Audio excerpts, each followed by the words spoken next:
Am I really that much to handle? Breaking these niggas down like a camel. You don't really know you are. Hey guys, welcome if you're new. I'm back to my channel if you're maybe. Anyways, today's video is going to be about the whole Diddy and Cassie trial. Okay, y'all, listen. I haven't made a video about Diddy in a minute, okay? It's been a minute for you guys. Okay, you're welcome. But, so these recent things that have been coming up, speaking on the matter of them and everything, has gotten everybody in shambles, shocked, confused, and they don't know what's going on.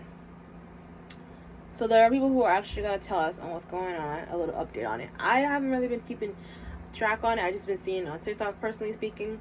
But let's go ahead and watch what these people have to say, and let's talk about it, y'all, because what? This is insane. A 4-day-long freak-off? Guilty.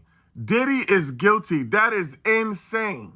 So for those of you who haven't been able to keep up on the Diddy trials, Cassie took the stand today, and they asked her what was the longest freak-off she participated in.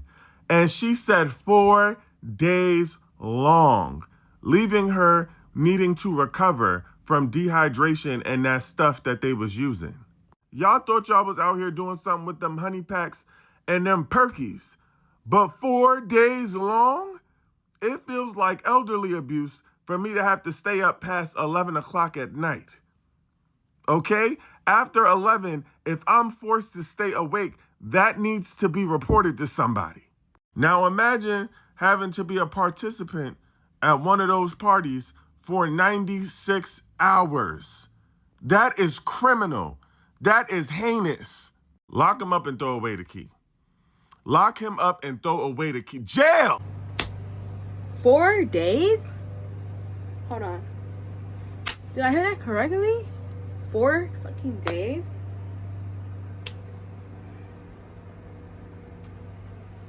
That's just abuse to the core. Forcing someone to do something for 4 days and thinking it's okay. And shame on the guys who said that she was lying or that she was doing it for money. Cause who in their right mind would do something like that for 4 days for some money? She had her own money. Especially at that time, she had her own money. So I'm confused. Sometimes these abusers instill some kind of fear in you that makes you feel like no matter what you do, you cannot escape what they're doing to you, or you cannot escape them. And then like it gets to a point where they like you kind of fear them like you would fear God. I'm not even joking. Like it's like all of a sudden your brain, it kind of makes you forget that God exists and that no one can hurt you at all. With as long as you trust in God. Like it literally makes you forget God exists. Like you start viewing them as if they are God. You start fearing them because it's like there's no one can help me. You start spiraling in your head like no one can help me. No matter what I do, no one can help me. This guy has power, especially with a man with money when he's considered powerful in the industry. You start to freak out. You start to panic, and your brain stops making sense of things, and you don't know how to escape this. All of a sudden, you are just stuck, and you don't want to be alive anymore. And I think one of her recent clips, she said that she no longer wanted to be alive because of what was happening to her. Y'all don't understand the damage that it causes. I don't trust no man. Even if they're actually kind guys, I don't trust no man. I've been cheated on so much. I've been abused so much, misused, blamed for because I'm pretty, being told that I'm pretty and he should just unalive me. All these things. Y'all don't understand. Like, it is horrible. I trust no man. I already didn't trust people altogether anyways, but now I trust no man completely. I don't care. If a man starts acting a little distant to me, I start thinking there's someone else. Because 9 out of 10, it's always been another person in the picture. Whenever if I felt in my heart it's someone else, there's someone else.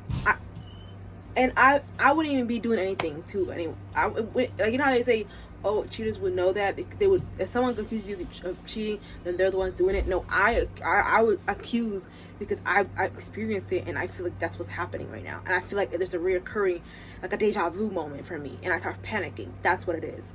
So, yeah, I sympathize with her because I've been there, not with what she went through, but like being abused and feeling like there's no way out.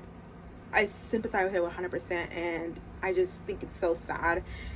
And also, like, they were saying that they didn't want her man to be there for emotional, like, moral support. So that was a little shocker for me. And I saw that how some people were saying that he was using that as a tactic to, like, make her feel like she's alone and no one can help her, and she has no one to be next to her, keep her strong. Thankfully, Cassie knew that was gonna happen, so her and her team came up with a plan for her to, like, stay strong in the process of it, thankfully. But y'all go and watch this clip, a couple of clips that this girl talking about the whole situation, about the court and everything. Hey, it's your girl Jen Trey Hay, and there's another update with the Diddy trial. Cassie is set to testify within the next 10 to 15 minutes, but Diddy's defense team has basically thrown a curveball and asked for them not to allow her husband, Alex Fine, to be in the courtroom because he may be a witness later on. So now, if they do approve that, or he rules in favor of that, that means her husband won't even be able to be in the courtroom for moral support. I think it's definitely a strategic move on the defense team, because taking away that one person that she feels like it's her protector while she's testifying may fluster her, especially with her being so far along in her pregnancy. I don't know what they're going to do yet. It's kind of like a little battle right now because she's set to testify any minute now. I'll let you guys know once I find out the definite decision. Hopefully they don't do that, but they're going for the gutter, y'all. So I'll keep y'all informed. Follow for more. Hey guys, it's your girl Jen Trey Hay, and it has been confirmed that Cassie's husband, Alex Fine, will have to leave. He has been escorted out and will not be allowed in the courtroom while she is testifying. I can't even imagine what she's going through, but she seems like she's in a good headspace and that she's a very strong woman. He can't be in the courtroom, if you guys didn't watch my previous video, because they may call him as a witness. I don't think the defense is actually going to call him as a witness. In my personal opinion, I think they wanted to shake her up. They knew this would shake her up, so they used that to get him out of the courtroom so she wouldn't have him in there during her testimony. But I think that if it was me personally, it would give me more strength to go even harder and let them know that, this is not going to shake me up. So I'm praying for her right now, and I hope that God gives her the strength she needs to get through this testimony, and that she is able to Hey guys, it's your girl Jen Trey Hay, and Cassie has officially taken the stand, and we're going to go over some of her testimony now.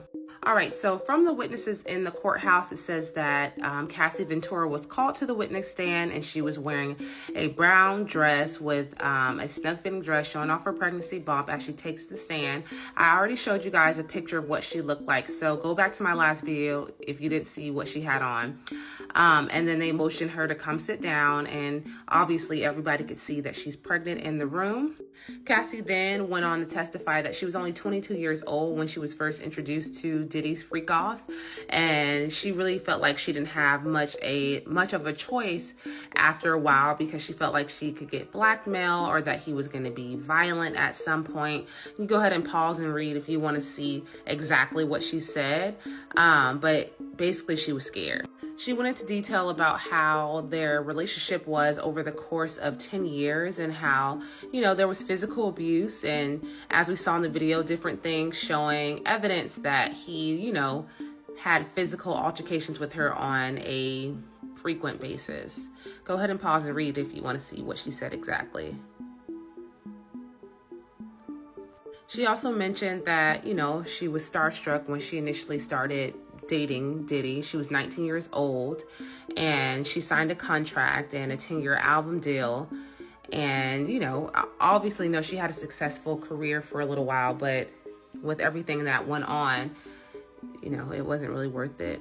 So I will update you guys at the end of the day to let you guys know what all happened today in court. I didn't want to overwhelm you guys with all this information, but I want to get the first set of testimonies and information out this morning. I'll come back with a wrap up later on tonight. Go ahead and comment below. As I was saying, they did and actually end up removing the husband because they want to check her up. Like I literally just said that. Like they were trying to literally shaking up the husband, not the husband, Cassie, that she'll be fearful of what might happen.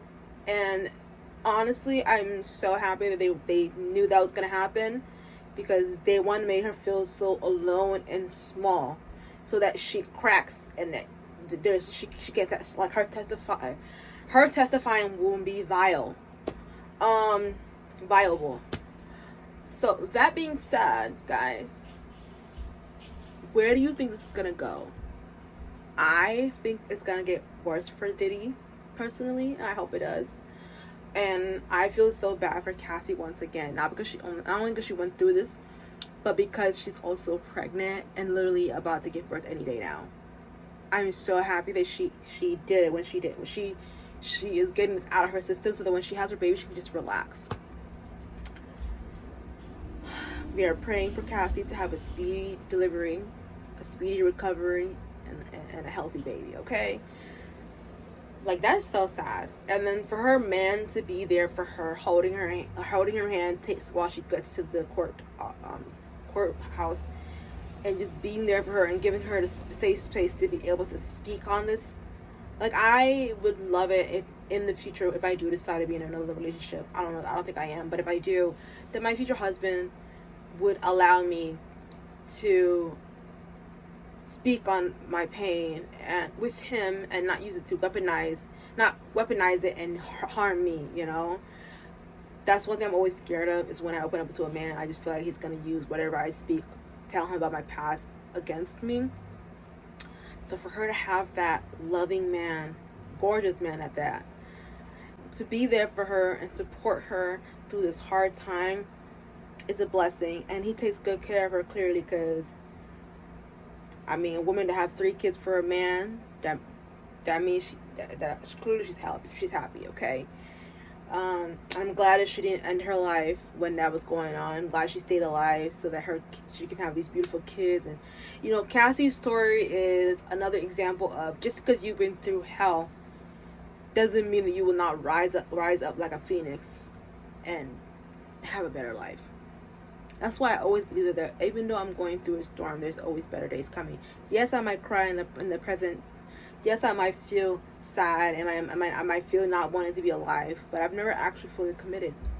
I've attempted, but I've never committed it. You know, to make myself unalive myself. You know, so that just shows how strong she is as a person. And honestly, I've always looked up to her, and I always loved her. And now I love her even more, and I look up to her even more. She's literally my role model, because that is some bad B thing. That's a boss B thing, for real. She is doing the big one. And she is standing up for all of us who have been victims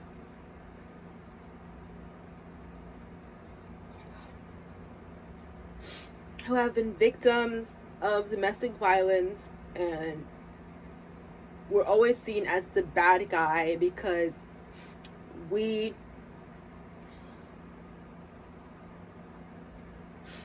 were too scared, or we were just such good people that we didn't want to put someone's child in jail, or, you know, or want to ruin someone's life. But my life was ruined. My sanity was taken advantage. My kindness taken advantage of. I was destroyed to the point where I trust no man. I don't trust any relationships. I was mentally and physically abused by a man who I thought loved me twice in my lifetime. I was emotionally abused by girls who I thought were my friends, who posted my nudes everywhere. And I was the bad guy, who to this day stalk my page. Both of them, the guys and the girls. And she is like our hero right now. because of Cassie, women are now getting justice for their abuse, for the abuse they've been through. So, thank you. Y'all just go ahead and watch this clip of this lady talking about it. I need a moment. I was in the courtroom as Cassie was testifying, so let me tell you guys everything that you didn't see or may have not heard, because it's a lot. I will say the most damning part of her testimony for me is when she describes a freak off where Diddy and another man, an escort, are standing on top of her while she is laying on the floor high off of ecstasy, and they are urinating on her face to the point where she is choking on their pee. And to further give context, on the right-hand side of the court seated is her husband, Alex Fine. On the left-hand side, Diddy's 6 out of 7 kids. We're sitting in the courtroom as Cassie is describing having weekly freak-offs for years that would last 2, 3, one lasted up to 4 days. She talked about damaging hotel rooms so bad in one instance that they had to pay such a hefty fee because the hotel told them that they needed to completely redecorate the room after a freak off. After a freak off, there would be blood, urine, and lots of baby oil. There was so much baby oil. There was also so much baby oil talk to the point where the judge at one point told prosecutors, wrap it up. But before we even got there, a very pregnant Cassie was called to the stand. She was wearing a tight brown turtleneck dress that was hugging her baby bump. When she sat down, you could tell she was nervous. And if you couldn't, you quickly picked up on it, because once she started talking, you noticed that she paused a lot. She would sigh heavily before she answered a question. One of those moments was when she explained to the court that a year into their relationship, that Diddy had approached her with this fantasy that he had. He called it voyeurism, where he wanted to see her have sex with another man, later referred to as freak-offs. She said her stomach dropped. She was 22 years old. She described herself as very naive and a people pleaser. She said the only reason that she agreed to it is because she knew it would make him happy, and she was afraid what would happen if she said no. That's also around the time, she says, that he started to get abusive. Most of her testimony today was spent on talking about these freak-offs, the different escorts that they would use, the different hotels that they would use. She said that she would find escorts off of Craigslist and this escort service called Cowboys for Angels. And to describe them, they weren't the most attractive men, right? They were very average looking. Some of them weren't even conventionally attractive. One thing they had in common is most of them were black, because Diddy preferred for her black men with a big D, she said. At one point, Cassie broke down in tears when the prosecutor asked her, why didn't you leave? If the freak-offs, as you explained, were so disgusting and humiliating, why not leave? And she started crying and said that she was very deeply in love, and this was the only alone time that she could get with Diddy. And it got to a point where this was kind of the only emotional connection that she was getting from this man that she was dating. So much more that I'll cover in another video, including his incessant phone calls, him tracking her down with his security, and her never being able to escape him. As I said to you guys in the beginning of this video, the fact, feeling like you cannot escape your abuser, feeling like you're trapped and there's no way for you to leave, and that it's like the whole world starts to becoming black to you. It's like you're walking through this dark room and you don't know where you're going. You don't know what's next. That's how it feels to be in a domestic violence relationship. There's no sunlight. It's just this person. I can't even look in the eye. That's how horrible this is for me. It's triggering, but let's we're gonna get through it, okay? That's how it feels to be with someone who you start thinking to yourself, like, what did I do? Where did it go wrong? Is it my fault? Did I make him not want, did I take this, did I do this? You start wondering, did I do this? Was it me who made this man do this? Maybe if I had just been more kinder to him, maybe if I had just been quiet and did whatever he said, he wouldn't put his hands on me. To where it starts feeling like you're walking on eggshells 24/7. To the point where it feels like you yourself are crazy and that you're making him do this to you. You deserve it. That you deserve that punishment. I remember one time, an ex of mine,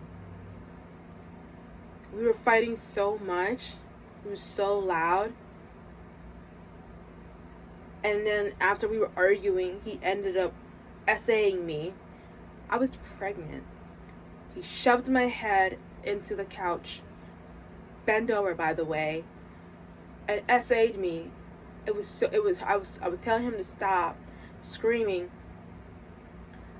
That the neighbors upstairs called the cops.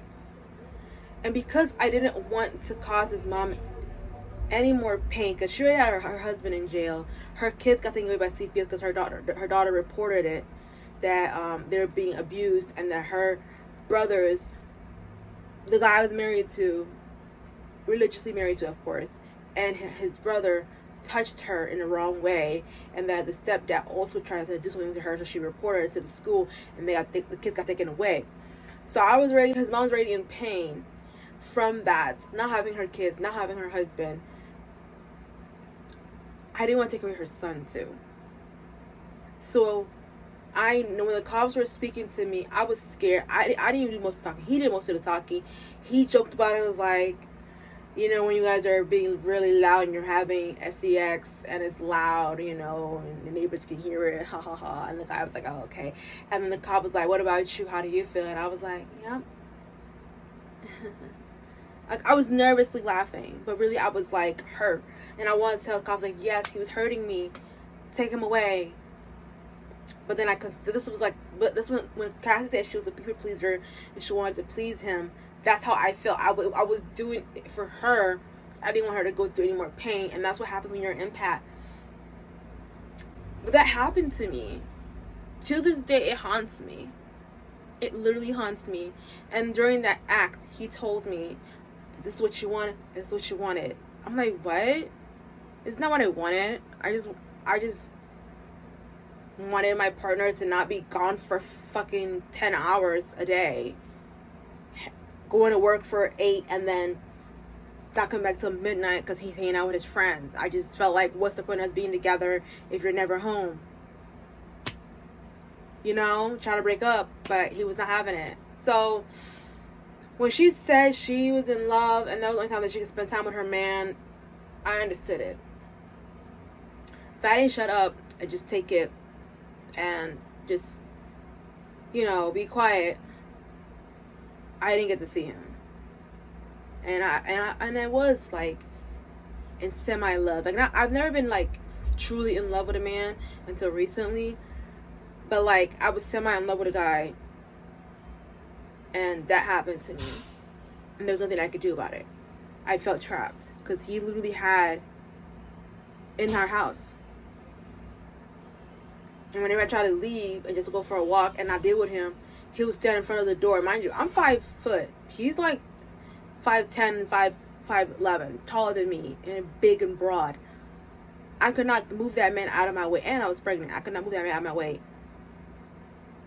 I was trapped in the house. So, like, people don't understand that, and those are the type of questions that you get asked when you're standing in front of a judge when it has to do with domestic violence relationship. They're gonna be like, "Why didn't you leave?" It's always, "Why didn't you leave?" Like, sir, I could not leave. It's just very painful, you know, when you see stuff like that and knowing that it happened to me. But I'm really praying for Cassie, and I really hope she's okay, and that her man is. I'm so happy she has her man, and I hope he continues to be there for her and holding her hand and stuff and supporting her, because this whole thing was just chaos. Y'all, I don't think I can make I don't think I can update you guys on what I find out later on, because this is actually very triggering for me. So this is probably the last video I'm gonna do when it comes to Diddy, unless he's been arrested. If he's been arrested, like not arrested, but like he's been sentenced for life, then I'll do an update. But other than that, I think I'm good off of the DV content. It's just triggering for me, and I literally started crying, guys, like seriously. But thank you guys so much for watching, and let's all send out prayers for Cassie, and I love you guys. Bye.